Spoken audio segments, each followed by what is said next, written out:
What is going on, guys? It is Wrestlelamia here, back with some more news.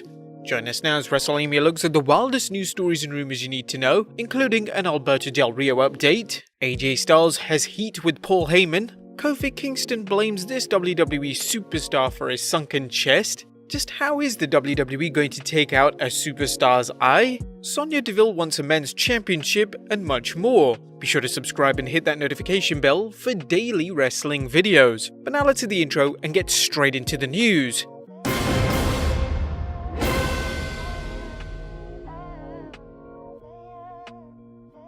Our first story looks at an Alberto Del Rio update. With the hashtag speaking out accusations and the Del Rio story, professional wrestling is beginning to resemble the NFL with a litany of charges and claims made against performers. Now, you may recall that former WWE superstar Alberto Del Rio was arrested on 4th May for a crime against his girlfriend and is out on a $50,000 bond. Now, the charges made against Del Rio are shocking, and the description of which we can't put on YouTube for obvious reasons.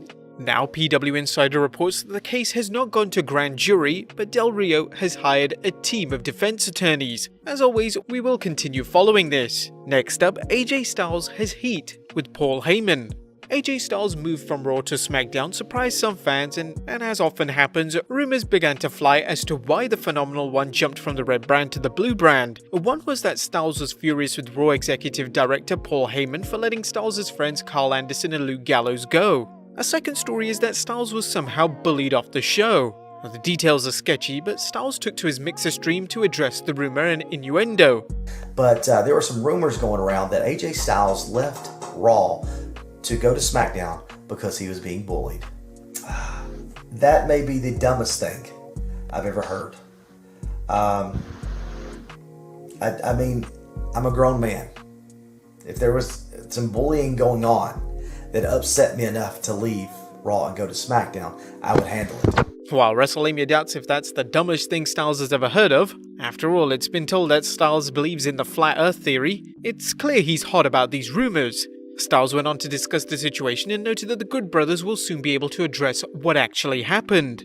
When it came to the rumor about Paul Heyman and me being upset with him because he didn't take up for Gallows and Anderson before they got released, that's not what it was at all. Not even close. I'll give you a snippet of what me, Gallows, and Anderson already know. He's a liar. Now you know. I'm sure you've heard that before. If you go back in some ECW days, you'll hear that. He's a bold-faced liar. And so that's my take on that. I will let Gallows and Anderson.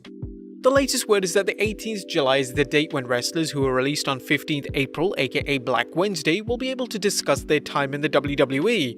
Anderson and Gallows have already said they plan on having a long talk about the WWE when they're able to do so on their podcast, Talk and Shop. Next up, too tough for the Big Show? And one of the Big Show's favourite chops is when he unloads with a chop that looks as if it's going to cave in an opponent's chest. However, during a recent episode on the New Day's Feel the Power podcast, the show discussed that one wrestler he hates to chop simply because this opponent's body is so ripped, it's painful to chop him. The worst to chop, the absolute worst to where I don't chop him, is Triple H. He's got an upper chest when he's in the corner and he flexes. His upper chest is so hard and peaks, it's like slapping 2 bowling balls. It makes noise, but your hand, it hurts me more. The bones in my wrist will hurt. Hunter is like, give me a chop. No, it hurts me. And he starts like, well, what do you mean it hurts you? He's laughing at me like I'm a big wuss because I don't want to chop him. You know how Hunter is, once he learns something like that, he'll ride you every night, the entire tour, and won't let it go. It's always interesting to see how wrestlers rib each other in and out of the ring, whether it's subtle things like the game taunting the Big Show. Next up, Kofi Kingston blames the Big Show for his sunken chest. Or does he?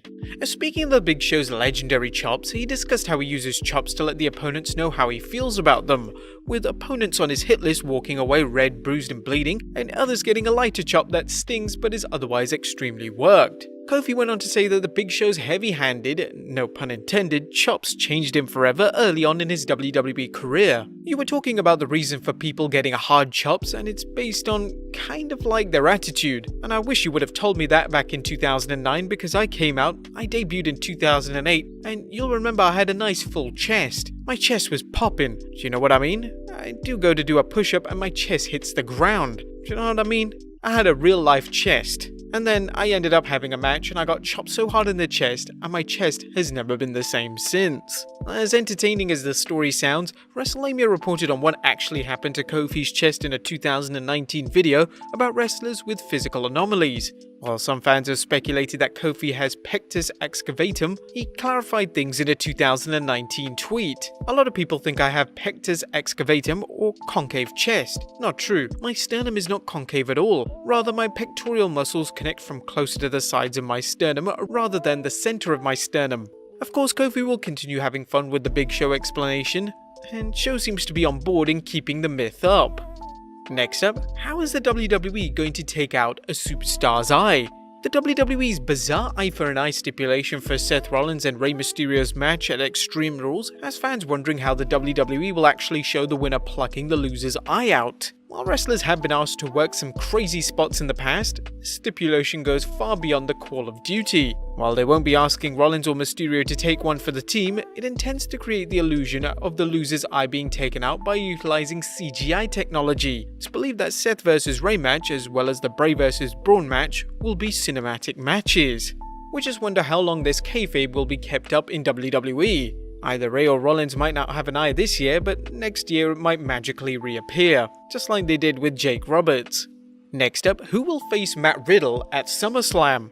With SummerSlam not too far off, fans are wondering what plans WWE has for the original bro. According to the latest Wrestling Observer newsletter, they seem to be leaning towards two options. AJ Styles vs Matt Riddle was already set up when Riddle beat Styles in a non-title match. It could also be Riddle vs King Corbin, which has been also pushed on television with the idea of a Riddle win to set up the Styles match at SummerSlam.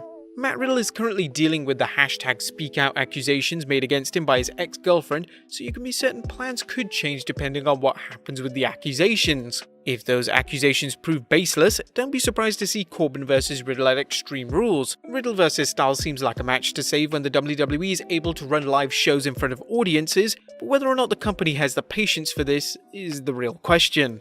Next up, Sonya Deville wants a men's championship. Sonya Deville is a woman who knows what she wants, and she's not afraid to make it known. Recently, Deville lobbied hard for the title role in the CW's Batwoman, and while she didn't get it, she's got some big goals for her WWE career. Speaking with Forbes, Deville revealed she's interested in competing for a men's championship. I've always been one for equality, whether it be gender, sexuality, race, religion. I firmly believe that's important, and that's part of the progression of the women's evolution that's taking place today. I mean, we're in 2020, I think anything's possible, and I would love to be one of the first women to kind of pioneer that concept. The WWE has a number of talented female superstars who would often fly under the radar. Thankfully, Sonya Deville has more time in the spotlight thanks to her feud against former tag team partner Mandy Rose, and if her current plans bear fruit, she could find herself positioned as a top star. What do you guys think of Sonya's goal? Let us know in the comments down below. But whilst we're on the subject of the women's evolution, Evolution 2 could finally happen. Now this one should be kept as a wild rumor, as there's talk that the WWE will run another Evolution event sometime after SummerSlam or as a second night for SummerSlam. According to PW Unlimited, the WWE hasn't decided on which route to go, but it appears to be happening. Fans have been asking for a second Evolution pay-per-view since 2018's show, but apparently WWE wasn't enthusiastic about a sequel as the first one was a financial failure. They have been pushing its female stars hard of late, with Sasha Banks and Bayley popping up on all three brands, and with more women's matches on Raw and SmackDown, so it could happen. Next up, a Tessa Blanchard WWE update. If the WWE does run an all-women's show either at SummerSlam or Evolution, expect to see the debut of former Impact World Heavyweight Champion Tessa Blanchard. The big question right now is whether Tessa has signed with the WWE. WrestlingNews.co reached out to a couple of sources to inquire about Blanchard, and the sources we spoke with have not heard anything. One source said that her signing would be likely kept quiet to avoid spoiling the surprise, so we'll see. Friends of Blanchard have said that she's been keeping quiet about her future plans. And Blanchard could be a great addition to the WWE's women's roster as long as she avoids any of the backstage heat she's been accused of having by fellow wrestlers. And finally, no more SmackDown hacker? Last but not least, fans are wondering what the status is on the SmackDown hacker storyline, with some fans speculating Mustafa Ali was behind the hacks into the superstars' darkest secrets. Ali's move to Raw made some discount him as a suspect. However, Ali has reportedly been moved back to SmackDown, which creates the opportunity for the WWE to revive the storyline. Now, the reason behind him going to different brands but not actually appearing has to do with his faith in Paul Heyman at the time, where he thought that he was pushing new stars and opted to go to the Red brand. He was given that chance, but Vince vetoed every idea that he had.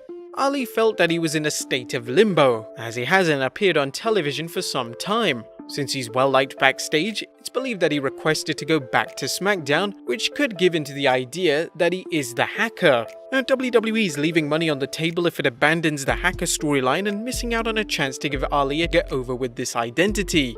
But there you have it, guys, the wildest news stories and rumors you need to know in wrestling.